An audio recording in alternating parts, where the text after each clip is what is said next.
Okay, so this is day 2 of the M57 P38 conversion. You would have seen in the video yesterday, this had a full bumper, engine, gearbox, everything in it. This is a BMW 530D. So I started pulling this yesterday. Probably the slowest part of the start is getting this bumper off. There's bolts down along the inside here.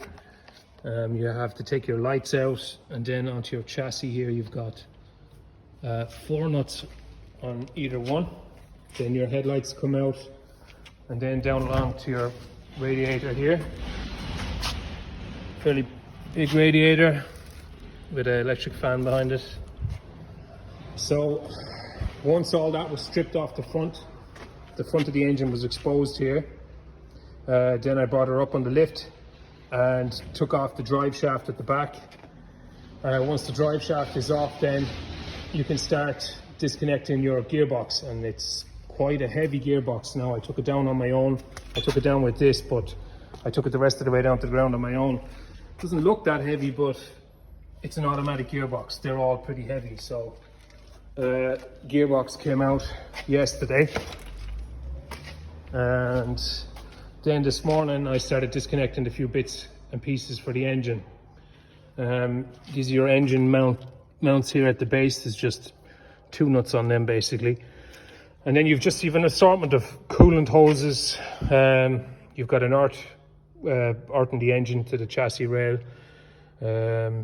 Just basic bits and pieces that you disconnect along the way. You'll see yourself, it's fairly straightforward. So this is the engine out. This is the M57N engine out. Just to make it easier for myself when I was pulling it, you've got a hook here, or a lifting ring here at the front. I pulled off this anyway because look, I'm going pulling it off anyway because I'm going to do a refresh on this engine, and that gives you access.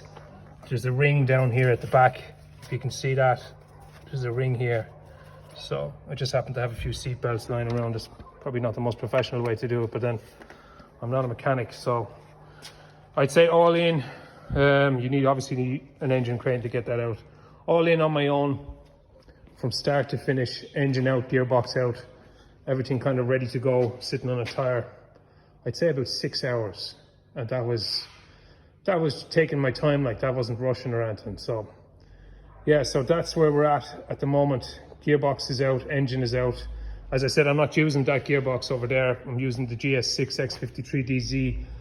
So with the engine out now, probably in a week's time, I'll start working on the engine itself. The owner of the car had told me that the swirl flaps were done, but I can see that they haven't been done. So I'll be buying a kit to do the swirl flaps. I'll probably be losing a lot of shit on this engine, stuff that I don't need. EGR here at the front will be gone, EGR, cooler, bits and pieces like that, you know. I could see when I was taking this out that belt is fairly fucking frayed, so lots of little bits and pieces like that.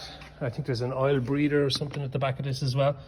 I'll be piecing my way through it anyway, so that's where we're at the moment.